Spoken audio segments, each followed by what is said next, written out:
کێشەکانی ئافرەت لە کۆمەلگای ئێمەدا ئەوەیە کە کۆمەلگای ئێمە عەشایریە.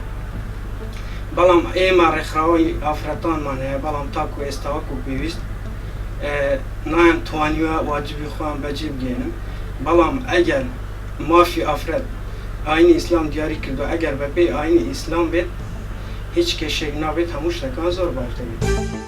لە چاو 10 ساڵی پێشوو 15 ساڵی پێشوو لەگەڵ ئێستا ئافرەت بەرەو پێشچوونێکی باشی بەخۆی وەدیتە وەلەو بڕواایەشم پاش 10 ساڵی تر باشترش بە پێش دەکەم. ئەوش دەگەڕێتۆ لۆچی یەک بوێری ئافرەتەکانمان کە بوێرن لە بۆ داواکردنی مافەکان و خۆیان ڕۆژ بە ڕووزار بووە پاڵپشتی و بیرکراوەی بیرفراوانی پیاوەکانمان.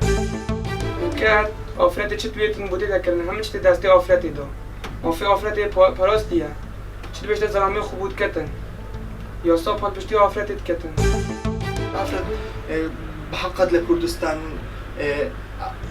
ڕێزی گیراوە، مافیشی هەیە، بەڵام بەو دەرەجەیەنێ ینی زۆر گوێ لێ ڕەناگیرێت و مافی تەواوی پێ نادرێت.